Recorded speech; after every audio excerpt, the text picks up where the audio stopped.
L'actu éco avec la CCI Grand Lille. Bonjour à toutes et à tous et bienvenue sur Grand Lille TV et pour l'actu éco en partenariat avec la Chambre de commerce et d'industrie et du Grand Lille. Aujourd'hui, nous avons le plaisir de recevoir son président, Philippe Hourdin, président de la CCI, donc Grand Lille, mais également Frédéric Motte, président du MEDEF Nord-Pas-de-Calais. Messieurs, bonjour. Bonjour. Bonjour. Vous avez donc décidé de porter ensemble la voix des entreprises à travers une démarche commune CCI Grand Lille. Et MEDEF, première question, tout simplement, pourquoi ? Nous sommes convaincus que nous ne ferons pas l'économie de travailler tous ensemble pour créer un terreau pour l'avenir des entreprises et pour l'avenir du développement du territoire. Donc dans ce but, nous profitons des élections et du changement des nouvelles élections donc à la communauté urbaine, par exemple de Lille, pour faire passer nos idées auprès des élus, auprès d'une gouvernance quelle qu'elle soit, nos idées pour le développement des entreprises et pour le développement du territoire. Et alors, nous nous y associons bien volontiers parce que selon nous, il y a urgence. Il y a urgence à agir. Tout le monde nous parle de compétitivité, de réorganisation, mais on ne voit pas grand-chose arriver. La situation économique est difficile, la situation sociale est très difficile, la France est en train de décrocher en termes de compétitivité, il y a des nouveaux élus qui vont arriver dans une assemblée qui est majeure pour le développement du territoire. Nous voulions être au rendez-vous, nous sommes convaincus que c'est le temps de l'entreprise, tout le monde le reconnaît maintenant, c'est elle qui crée la richesse, c'est elle qui crée de l'emploi, et donc il faut qu'on tisse ces passerelles avec ces nouveaux élus. Alors pour cela, deux choses, le livre blanc de la CCI et un sondage réalisé par le MEDEF. Que disent finalement ces deux données ?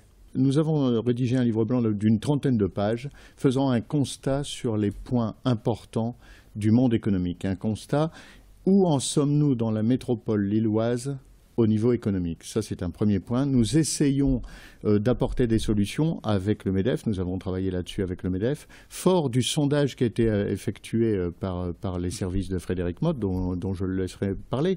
Et l'idée principale, si vous voulez, c'est qu'il faut absolument travailler tous ensemble, l'union sacrée autour de l'entreprise. Ça, c'est le premier point. Sur certains axes. Les axes sont l'Eurométropole. On ne parle pas suffisamment de l'Eurométropole alors qu'on en parle beaucoup en Belgique. Sur la mobilité, on n'a pas avancé sur la mobilité depuis des années. Il est temps maintenant de débloquer l'entrée de Lille, les entrées de Lille. C'est primordial pour l'avenir économique de la métropole. Et sur différents points dont nous aurons l'occasion de parler dans quelques instants. Donc ce sondage, on est allé interroger les 4000 chefs d'entreprise de l'agglomération de lilloise.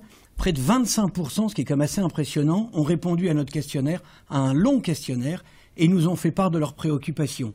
Les quelques enseignements que l'on peut tirer, c'est la communauté urbaine est clairement identifiée comme l'acteur de référence pour l'animation économique du territoire. Le deuxième point, ça a été évoqué, c'est l'accessibilité. À 87%, nos chefs d'entreprise nous disent il y a un problème d'accessibilité dans l'île, sur l'agglomération de Lille, donc c'est un problème d'attractivité, de mobilité pour nos salariés, pour nos clients. Le troisième enjeu, c'est la politique du foncier. Là aussi, les chefs d'entreprise s'inquiètent, il n'y a pas assez de foncier qui se libère. Le quatrième, vous l'imaginez, c'est sur les taxes. Il y a un peu le ras-le-bol fiscal qu'on a connu chez les particuliers, on l'a aussi chez les entreprises. Il est d'urgence de, à minima, avoir un moratoire, au mieux pouvoir baisser la fiscalité. Et tout simplement, que demandez-vous donc à ces acteurs, ces élus de la communauté urbaine ? On demande d'être écouté, c'est-à-dire on demande une nouvelle façon de travailler où on peut donner nos idées, on peut travailler tous ensemble, faire une espèce d'union des acteurs pour le bien du développement économique du territoire, pour ne pas saupoudrer des actions, pour travailler tous ensemble sur une stratégie claire, une stratégie simple qui sera connue par la population et qui sera connue par les entreprises. Comme le dit Philippe, on ne gagnera pas les uns sans les autres, ni les uns contre les autres, mais bien les uns avec les autres.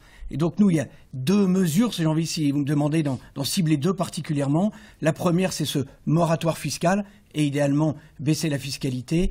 Et le deuxième point, c'est qu'on puisse véritablement se mettre autour de la table pour évoquer ces problèmes de mobilité. Et la mobilité, je dirais aussi qu'il faut tous ensemble aller défendre nos projets à Paris. Il faut tous ensemble concevoir la mobilité intelligente. Il faut vraiment travailler ensemble. Daniel Percheron disait dernièrement, le temps de l'entreprise est venu. D'ailleurs, Frédéric Motte vient de le redire aussi. Je pense que vraiment, le temps de l'entreprise doit être venu. C'est primordial pour notre avenir à tous. Et c'est pas un cadeau à l'un ou à l'autre. Ce qui est bon pour l'entreprise, c'est bon pour le territoire, c'est bon pour les habitants du Nord-Pas-de-Calais. Donc vive l'entreprise. Merci Frédéric Motte, merci Philippe Ourdin d'avoir été avec nous pour cette Actu Éco. Je rappelle que vous êtes respectivement président du MEDEF Nord-Pas-de-Calais et président de la Chambre de commerce et d'industrie et du Grand Lille. Merci à vous de nous avoir suivis. L'information continue dans un instant sur Grand Lille TV.